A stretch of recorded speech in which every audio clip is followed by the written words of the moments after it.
Hello friend, welcome to my YouTube channel Adarsh Vidyapeeth. मैं दयानंद कुमार आपको अपने इस चैनल पर स्वागत करता हूँ। हम जानेंगे यूरोप में राष्ट्रवाद का उदय कैसे हुआ। ये पार्ट थर्ड है।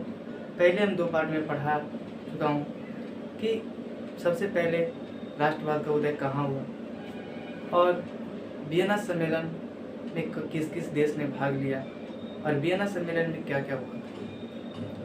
इस वीडियो में आगे बढ़ने से पहले हम थोड़ा सा पिछले वीडियो के बारे में थोड़ा जान लेते हैं, जिससे इस वीडियो के बारे में जानने में हमें सुविधा हो।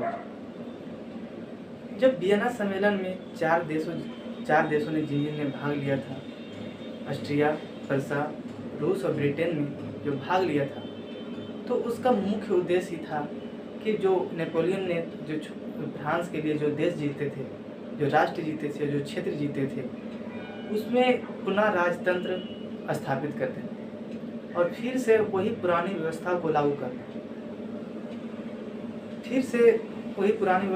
करना, जिसे रूढ़िवाद भी कहते हैं।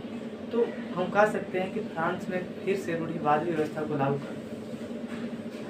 और वियना सम्मेलन में यही हुआ कि कहने को तो वियना एक शांति सम्मेलन बुलाया गया था, लेकिन शांति सम्मेलन हुआ नहीं। पूरी जितने भी लड़ाई हुई थी, जब हम कहीं लड़ाई होता है 2 व्यक्ति के बीच, तो जब शांति सम्मेलन होता है तो दोनों तरफ से मैनेज करना पड़ता है। लेकिन वियना सम्मेलन में क्या हुआ, पूरा का पूरा भार जो था नेपोलियन पर सौंप दिया गया कि तुमने बहुत सारा गलत किया। तो ये कहने को शांति सम्मेलन था, लेकिन शांति सम्मेलन हुआ नहीं। इसमें नेपोलियन के द्वारा जीते गए सभी राज्यों को चारों ने मिलकर बांट लिया और फ्रांस के चारों ओर छोटे छोटे क्षेत्र जो वहाँ बना दिए गए, जिससे फ्रांस भविष्य में कभी विस्तार न कर सके। तो यहाँ जो 1815 के बाद जो राजतंत्र लागू किया गया था, ये बहुत ही निरंकुश एवं तानाशाही राजा थे, बहुत इससे पहले से भी ज़्यादा। ये अपने ऊपर थोड़ा सा भी जो क्रांतिकारी या कोई व्यक्ति उनके विरुद्ध कोई कुछ बोल देता था, तो अपने ऊपर थोड़ा सा भी ये नहीं लेते थे, उन्हें फांसी या काल कोठरी के अंदर बंद कर दिया करते। जब वियना सम्मेलन 1815 के बाद जब ऐसी राजतंत्र लागू हुआ, तो और ज़्यादा राष्ट्रवादी व्यक्ति उभरने लगे। और इस बार जो राष्ट्रवादी व्यक्ति उभर रहे थे, वो पहले जैसे राष्ट्रवादी से ज़्यादा ही बहुत ही तेज थे। इनका विरोध था कि 1815 के बाद जो राजतंत्र लागू हुआ है, उन राजाओं से इतनी बड़ी जो दिमाग, इतना बड़ा जो खेल चल रहा था, इसमें इसके पीछे एक व्यक्ति का दिमाग चल रहा था। वो था ऑस्ट्रिया का चांसलर मेटरनिक। जो ऑस्ट्रिया का चांसलर था, वही ने वियना सम्मेलन में ये सब बातें रखी थी कि फ्रांस के सभी जगहों पर सेंसरशिप का प्रयोग किया जाए। सेंसरशिप का मतलब होता है कि राजा के द्वारा राजा को जो चाहिए वही सब बातें हों, राजा के विरोध में कोई बातें ना हो। ये था सेंसरशिप। तो मेटरनिक जो था 1815 से लेकर 1848 तक रहा। तो इतिहास में 1815 से लेकर 1848 का जो युग है, उसे मेटरनिक युग के नाम से भी जाना जाता है। मेटरनिक जो था बहुत ही प्रतिक्रियावादी व्यक्ति था। इसे थोड़ा सा भी बर्दाश्त नहीं होता था कि कोई उसके विरुद्ध या राजतंत्र के विरुद्ध क्रांति करे। जिसे भी ये देखता था कि क्रांति कर रहा है या करने की कोशिश कर रहा है, उसे फांसी या काल कोठरी में बंद कर देता था। जब इसका एक जो मेटरनिक व्यवस्था थी, इसने एक व्यवस्था लागू किया था वियना सम्मेलन के बाद। एक व्यवस्था का लागू किया था मेटरनिक ने, जिसे मेटरनिक व्यवस्था भी कहते। इसका कहना था कि ये जिन क्षेत्रों में राजतंत्र को लागू किया था, तो जो मेटरनिक का कहना था कि शासन करो लेकिन परिवर्तन ना होने दो। मतलब जितना चाहो उससे उतना शासन करो, उस पर उतना हक जताओ, लेकिन जब कोई परिवर्तन का नाम ले, परिवर्तन करना चाहे, तो उसे दबा दो, उसे मार दो या उसे काल कोठरी में बंद कर दो।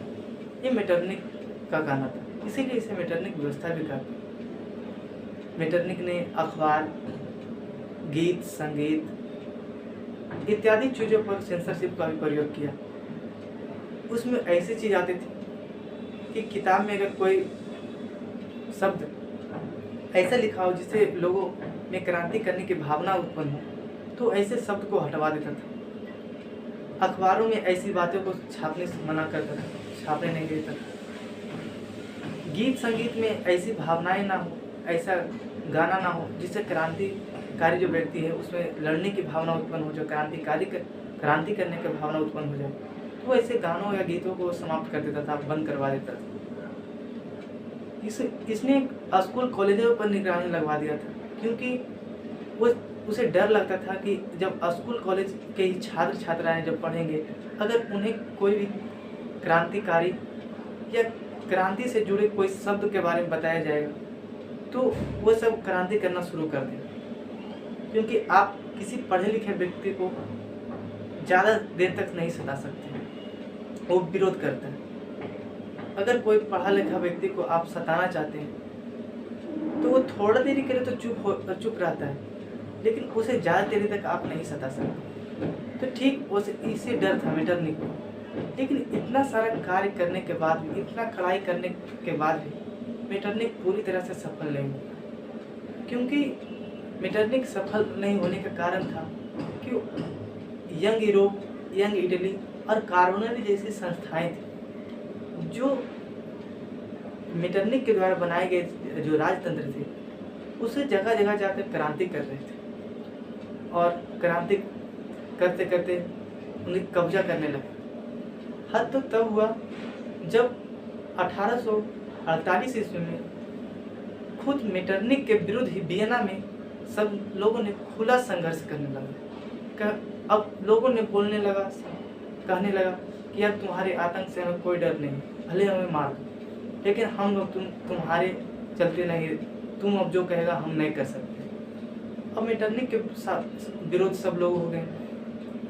तो इससे डर कर मेटरनिक ने 1848 ईस्वी में त्याग पत्र देकर इंग्लैंड भाग गया।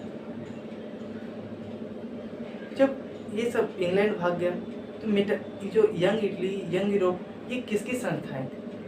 यंग इटली, यंग यूरोप एक मेजनी नाम का राष्ट्रवादी व्यक्ति था।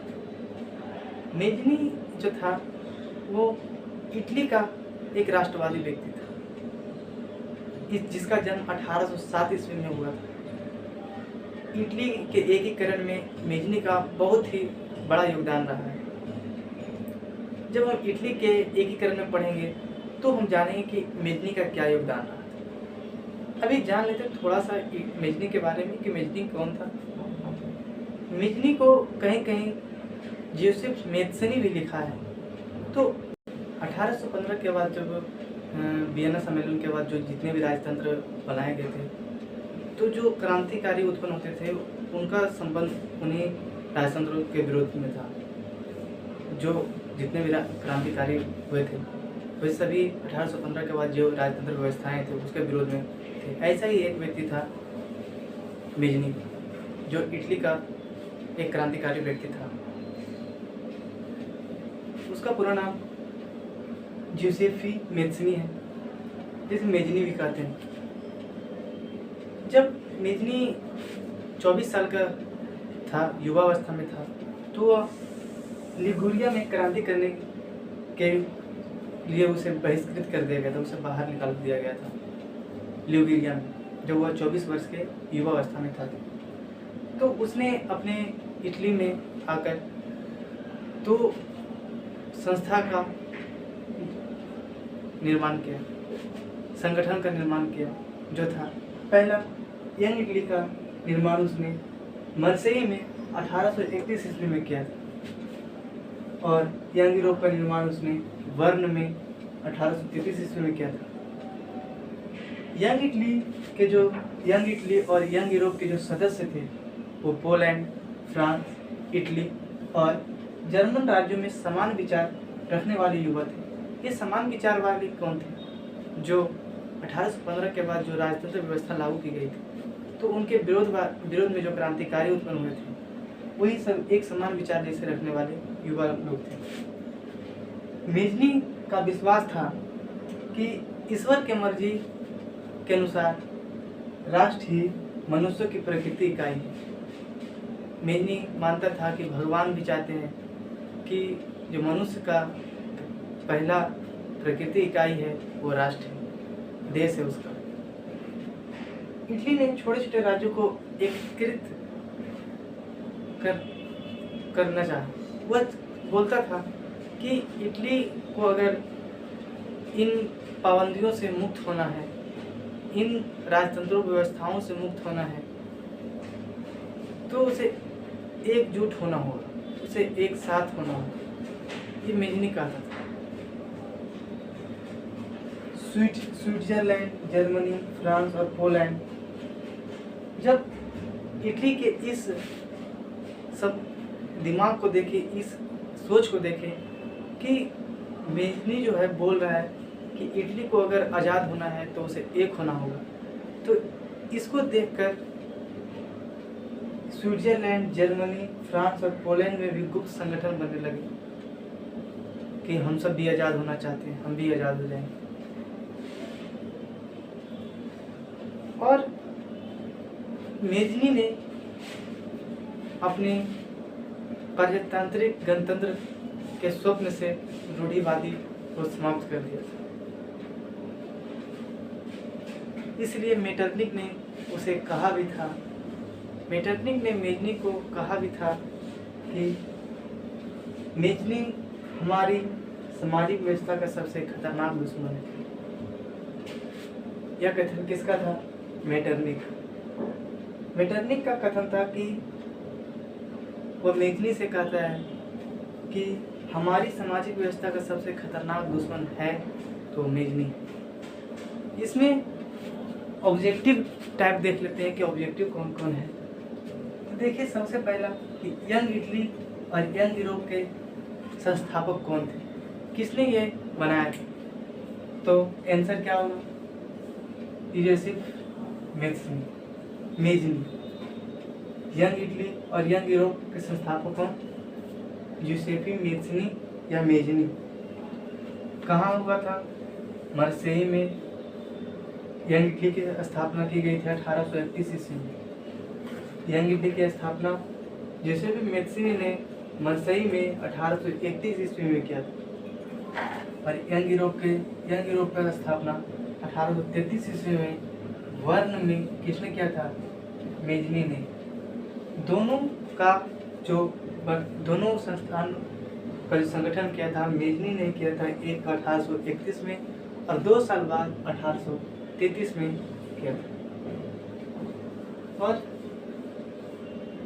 इसमें बस ये 2 ऑब्जेक्टिव ज़्यादा महत्वपूर्ण है। और आगे और ये एक कि हमारी सामाजिक व्यवस्था का सबसे खतरनाक दुश्मन, यह किसका कथन है और किसे कहा गया है?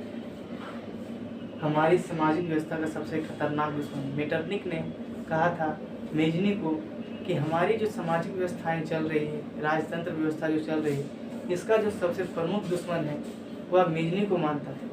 कौन? मेटरनिक। अब इसके आगे अगले वीडियो में पढ़ेंगे, अगले पार्ट में पढ़ेंगे कि आगे क्या हुआ था। अगर ये वीडियो आपको अच्छा लगा तो चैनल को सब्सक्राइब, लाइक और दोस्तों को शेयर जरूर करें। धन्यवाद।